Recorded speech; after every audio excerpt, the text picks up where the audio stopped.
합니다. 우리는 늘 인생 가운데 선택하며 살아가고 또 선택을 당하며 살아가죠. 아마 우리가 결혼한 것도 서로가 선택했기 때문에 가정을 또한 꾸리고 또 자녀들을 세워서 하나님의 아름다운 믿음의 가정으로 지금까지 살아온 줄로 믿습니다. 인생 가운데에서 누군가의 선택을 받는다는 것은 참으로 귀하고 아름다운 일이죠.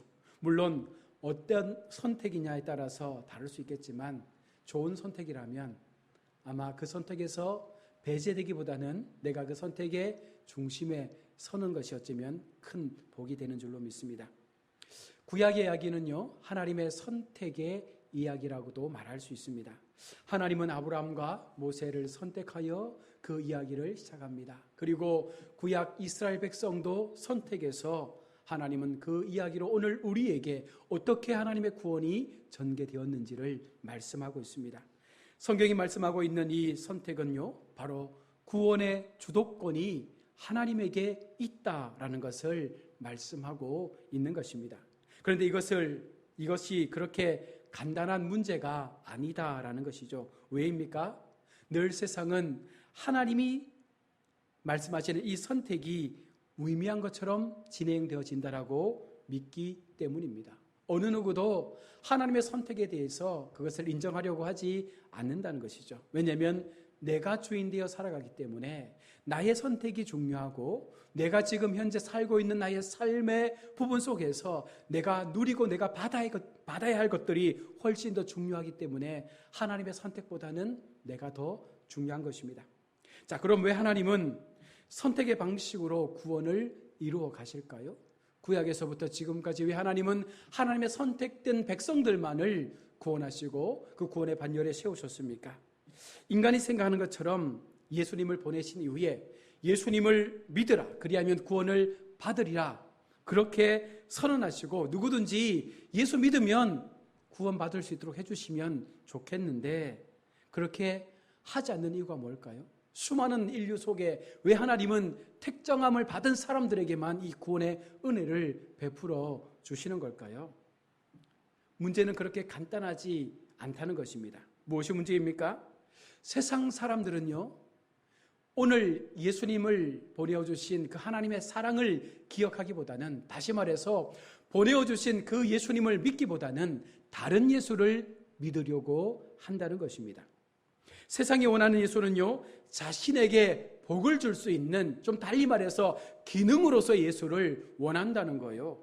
예수의 이적과 기사만을 믿을 뿐이지 그 예수님을 통해서 우리가 죄인됨을 깨닫게 되는, 우리가 죄 아래 있었던 삶임을 고백하게 되는 그런 상황들을 원하는 것이 아니라 단순하게 그냥 그 예수를 통하여 내가 복을 받으면 좋겠다라는 그런 기능적 예수를 원하고 있기 때문입니다.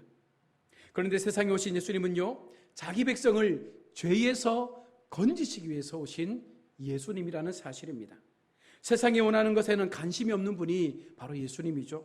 그래서 세상은 그런 예수님을 하나님이 보내신 메시아가 아니라고 생각해서 그를 십자가에 매달아 죽게 했습니다. 이것이 세상 사람들이 말하고 있는 예수에 대한, 하나님에 대한 생각입니다.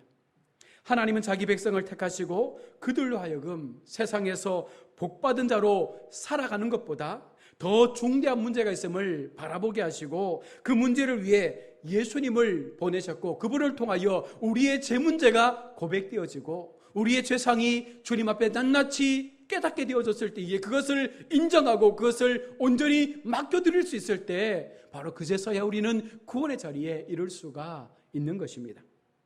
그 중대한 문제라는 것이 바로 죄의 문제라는 것이죠.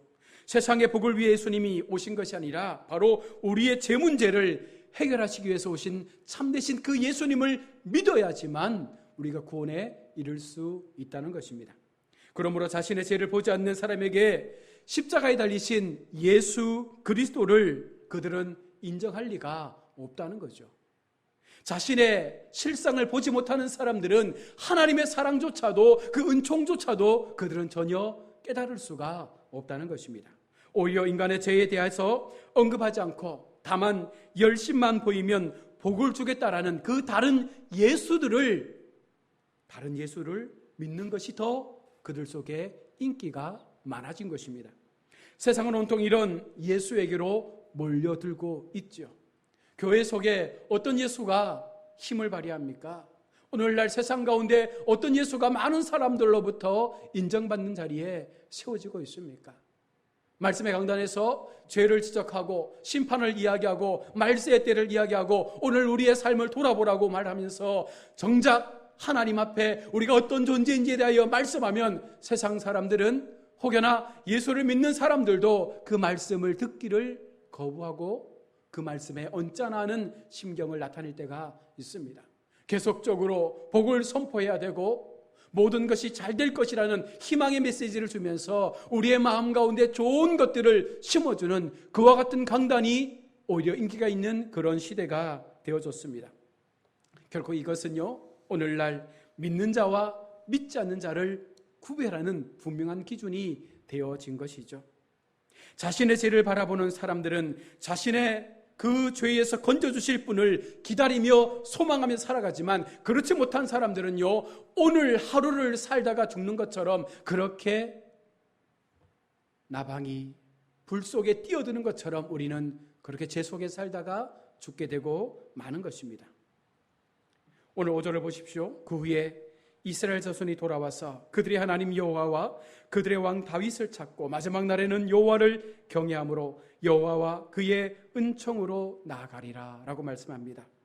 이스라엘이 여호와를 구하는 것은 당연한 것이죠. 그런데 왜 다윗을 죽어 없어진 다윗을 구한다는 것은 여러분 무슨 뜻이겠습니까? 이미 죽고 없는 다윗을 왜 구할까요? 2장 14절에 보시면 하나님께서 이스라엘을 거친 들로 내몰아 가셨습니다. 험악한 세월을 지내게 하심으로 그들 가운데 말씀하는 게 무엇입니까? 고난의 세월을 보내면서 험난한 세월을 보내면서 그들 속에 여호와가 누구이신가를 그들 가운데 깨닫도록 하셨습니다. 여호와를 알았을 때에 그들 속에 어떤 마음이 일어납니까? 자신들의 악함에 대하여 그들이 눈을 뜨게 된 것이죠. 그리고는 여호와의 은혜를 기억하게 된 것입니다. 이처럼 자신들의 악함을 보게 될 때 비로소 그들에게 있어야 될 것이 무엇인지 그들은 알게 된다는 것입니다. 그것이 곧 하나님의 은총이라고 말합니다. 자신을 세상에서 복되게 해줄 은총이 아니라 자신을 악에서 건져주실 그 은총을 구하게 된다는 것이죠. 그런데 하나님의 은총으로 나아갈 수 있는 길은 곧 하나님께서 약속하신 다윗의 자손에게 있음을 오늘 성경은 말씀하고 있습니다. 다윗의 오심, 즉 다윗의 자손의 그 오심을, 예수 그리스도 그 메시아의 오심을 그들이 기억하며 그 자손, 다윗의 자손을 그들은 고백하고 있는 것입니다. 우리 잘 알고 있는 마태복음 9장에서 두 소경이 외쳤던 것처럼 다윗의 자손이여 라고 부른 것도 바로 이와 같은 맥락 속에서 메시아의 그 오심이 다윗의 자손을 통하여 오신다라는 그 말씀이죠. 이 말씀은 다윗의 혈통을 따라 오신 분이라는 그런 의미가 아니라 바로 자기들을 저주에서 건져주시기 위해서 하나님의 약속을 따라오신 그 메시아가 다윗의 혈통 속에서 나오게 된다는 것을 그들 가운데 말하고 있는 것입니다. 그러므로 우리는 하나님의 용서를 말하기 전에 먼저 우리의 처지가 어떤가부터 바로 알아가는 그런 삶을 가져야 하는 것입니다. 용서의 은총에 기댈 수밖에 없는 나의 처지를 보지 못하면서 우리가 용서를 말한다는 것은 결국은 입에 바른 고백이 될 수밖에 없는 것이죠. 그것은 용서에 관심도 없고 그냥 남들에게 잘 보이기 위한 하나의 형태로 우리는 그런 말들을 하고 있는 것입니다. 즉 용서하려면 하고 말려면 말라는 그런 식으로 우리의 신앙은 세워져 왔습니다. 용서가 없어도 나는 잘 살 수 있다는 것이죠. 하나님께서 나를 용서하지 않아도, 하나님께서 나에게 죄의 그 사함을 허락하지 않아도 나는 잘 살 수 있다는 그 마음이 우리 속에 있으면 우리는 계속해서 복을 주는 헛된 우상의 예수만을 우리 마음 가운데 만들 수밖에 없는 것입니다. 이것이 곧 용서의 은총이 아니면 안 되는 자신의 악한 실상을 보지 못하고 살아가는 우리의 삶의 증거인 셈이죠. 1절의 말씀을 보십시오. 여호와께서 내게 이르시되 이스라엘 자손이 다른 신을 섬기고 건포도 과자를 즐길지라도 여호와가 그들을 사랑하나니 너는 또 가서 타인의 사랑을 받아 음녀가 된 그 여자를 사랑하라 하시기로. 여호와께서 이스라엘을 사랑하시는 것은요, 조건이 없습니다. 무조건적으로 사랑하신다는 것이죠. 하나님께서 우리를 사랑하신다는 것은 어떤 조건 때문에 사랑하는 것이 아니라 하나님의 무한하신 그 사랑, 조건 없는 그 사랑 때문에 우리를 사랑합니다. 우리가 사랑받을 만한 자격이 있어서가 아니라 일방적으로 하나님께서 그냥 우리를 선택하셨기 때문에 사랑하시겠다 말씀하고 있는 것입니다. 이 사랑이 이스라엘을 하나님의 은총으로 나오게 한 것처럼 하나님의 사랑이 오늘 우리를 예수 그리스도 앞으로 나오게 했다는 것이죠. 우리의 의가 아닙니다. 오직 하나님의 사랑, 오직 하나님의 선택, 그 하나님의 긍휼의 사랑이 우리를 오늘 주님 앞에 나올 수 있는 은혜로 이끌어 주신 것이죠. 이러한 일방적이고 무조건적인 하나님의 사랑 앞에서 우리의 열심을 내밀면서 복을 달라고 하는 것이야말로 하나님의 사랑을 무시하는 것입니다. 하나님은 값없이 그 사랑 우리를 건져주셨는데 우리는 그것을 달리 해석해서 복을 주는 하나님, 세상의 것들로 채워주는 그런 하나님의 기적만을 바라보고 하나님을 사랑한다면 그것은 결국 우상의 예수를 믿게 되는 것입니다. 우리에게는 하나님께 내밀 만한 것이 전혀 없음을 잊어서는 안 된다는 것이죠. 우리가 무엇으로 하나님 앞에 나갈 수 있습니까? 우리가 무엇으로 하나님 앞에 우리의 것들이 선하다고 말할 수 있겠습니까? 우리는 여전히 세상 가운데 죽어야 될 죄인임에도 불구하고 하나님은 그런 우린 죄인을 살리셔서 하나님의 백성 삼으시고 오늘 우리를 그 십자가의 구원 앞에 세우셨습니다. 그런데 세상은 자신의 실상을 보지 못하기 때문에 용서의 은총보다는 세상 속에서 은총을 찾으려고만 한다는 것이죠. 그래서 그들은 여전히 세상의 것을 구하기 위하여 교회를 출입하고 있는 것입니다. 이러한 세상에 의해 예수님께서 죽으신 것이고 바로 그 세상 속에 바로 우리 자신이 포함되어 있는 것 아닙니까? 어쩌면 우리가 그런 세상 속에 오신 예수님을 십자가에 못 박게 한 그 주인공이 아닙니까? 이러한 우리의 악함을 보지 않기 때문에 예수님의 십자가에 대해 우리는 시큰둥해질 수밖에 없는 것이죠. 교회 속에서 십자가를 말하면, 예수님의 보혈을 말하면 모두가 그냥 담담하게 듣습니다. 그것이 나와는 전혀 상관없는 이야기처럼 그렇게 흘려버린다는 것이죠. 2절에 보십시오. 내가 은 15개와 보리 한 호멜 반으로 나를 위하여 그를 사고라고 말합니다. 호세아가 음란한 아내를 다시 데려오기 위해서 값을 주고 그 아내를 데려오게 됩니다. 버림받아 마땅한 여인이고 값을 주고 사올 만한 가치가 없는 여인임에도 불구하고 호세아는 그 여인을 값을 주어 사서 다시금 자신의 아내의 자리에 데리고 왔습니다. 이것이 오늘 우리에게 부어진 하나님의 은총이며 하나님의 구속의 은혜라는 거예요. 세상 가운데 살아가는 우리를 하나님께서 예수 그리스도의 십자가로 값주고 우리를 다시금 하나님의 자녀로 불러주시고 너는 내 것이라, 너는 나의 신부라 그러면서 용서의 은혜를 베풀어 주신 그 주님이 오늘 우리에게 동일한 사랑으로 그 모습을 보여주지 않습니까? 버림받아 마땅하고 가치없는 우리를 위해 독생자 예수 그리스도를 내어주신 주님의 그 사랑, 그 은혜를 우리가 여전히 받으며 살아가면서도 우리는 그 용서의 사랑을 기억하지 못한다는 것입니다. 그러므로 하나님의 구속의 은총을 깊이 아는 사람이라면 평생을 용서의 은총을 높이며 감사하는 자로 여러분 사는 것이 올바른 성도의 모습 아니겠습니까? 그래서 성도란 용서와 사랑만으로도 뭐 할 수 있는 존재예요? 행복할 수 있는 존재예요. 오늘 우리가 찬양했던 것처럼 무엇이 행복입니까? 무엇이 은혜입니까? 하나님께서 나를 건져주신, 하나님께서 나를 선택하여 건져주신, 그 죄악에서 나를 구원해내주신 그 구원의 사랑만으로도 우리는 행복할 수밖에 없는 존재임을 고백하는 것이 진정한 행복의 가치가 아니겠습니까? 그런데 우리의 시선이 자꾸 세상에 머물려고 하기 때문에 우리를 때리시면서 십자가의 그 은혜로 나아갈 수 있는 그와 같은 연단의 시간들을 우리 가운데 허락하고 있는 것이죠. 오늘 호세아 시대에 이스라엘 공동체를 이방 나라의 노예로 그렇게 고단한 세월을 보내도록 한 것처럼 어쩌면 오늘 우리에게도 하나님께서 그와 같은 과정으로 이끌어 가실 때 어쩌면 그것은 우리를 더 사랑하시기 때문에 우리를 더 하나님의 백성으로 그 자리에 앉혀 놓으시려고 그와 같은 길을 걷도록 하는 것 아니겠습니까? 하나님은 하나님의 구속의 은총의 마음을 뺏기며 감사하며 살아가는 자를 원하고 있다는 것이죠. 늘 우리의 마음 가운데 나를 구원하신 하나님, 나를 택하여 불러주신 하나님, 그 구원의 은혜 앞에 감사할 수 있는 성도, 바로 그와 같은 성도는요, 어떤 봉사를 한다고 해도 나는 하나님의 구속의 은총으로 산다, 나는 모든 것을 하나님의 은혜로 감사하며 산다라는 그 고백 가운데 살아가지 않겠습니까? 이것이 바로 교회라는 것이죠.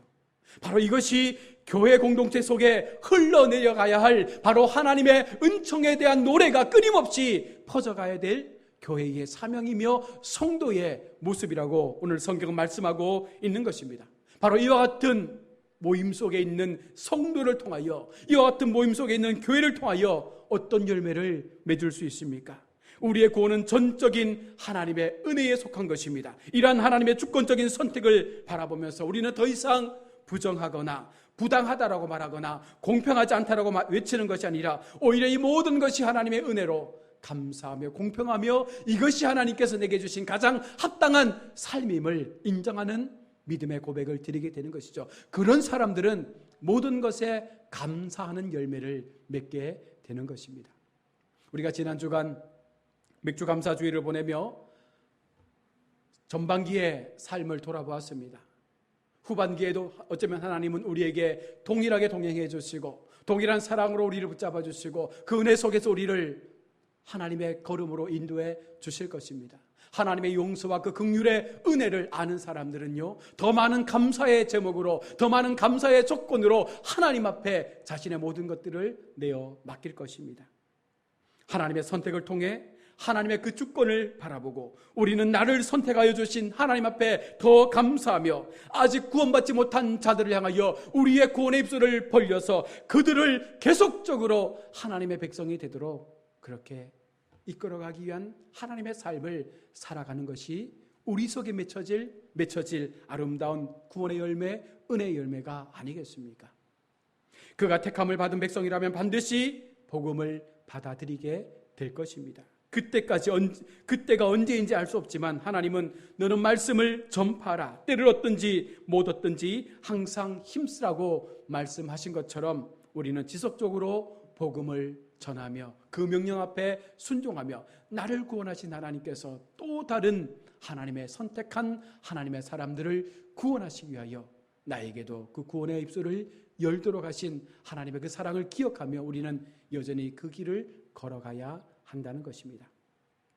세상에 많은 사람들이 선택을 받고 버림을 받습니다. 선택받은 사람들은 하나님의 구원의 백성 되어져서 영원한 천국의 삶을 누릴 수 있겠지만 버려진 백성들은 마지막 심판 앞에 그들은 영원한 지옥에서의 삶을 고통 가운데 살아가야 할 것입니다. 그러나 그 때가 이르기 전에 내게 받은 은혜, 내게 주신 은혜 기억하며 내가 선택받은 백성이라면 또 누군가가 하나님의 선택 앞에 있을 것임을 기억하며 우리가 그들을 살리게 하여 우리의 입술을 벌려 복음을 전할 수 있는 그 믿음의 자리에 세워져서 아름다운 믿음의 공동체, 교회 공동체가 하나님의 사람들로 채워져가는 그런 하나님의 역사를 기대하며 우리가 하루하루의 삶을 살아갈 수 있을 때 바로 이것이 하나님께서 말씀하시는 가장 합당한 예수 그리스도를 믿는 성도의 바른 신앙의 모습이 되어질 줄로 믿습니다. 우리 성도 여러분, 우리는 하나님 앞에 선택받은 그리고 복음으로 세워진 가장 귀한 믿음의 존재들입니다. 그 마음을 기억한다면 여러분 후반기에는 정말 하나님 앞에 더 마음 다해 감사하고 주어진 상황 앞에 엎드려 기도하며 무엇이 하나님의 뜻인지를 우리가 날마다 물으며 기도함으로 그 하루하루의 삶을 살아갈 수 있을 때 바로 그 속에서부터 우리는 더 놀라운 주님의 기적의 역사들을 경험하게 되는 줄로 믿습니다. 오늘 이 시간 주신 이 말씀 우리의 마음에 새기고 정말 하나님께서 원하시는 삶의 목적을 따라 아름답게 살아가시는 우리 모두가 될 수 있기를 주의 이름으로 축복합니다. 아멘.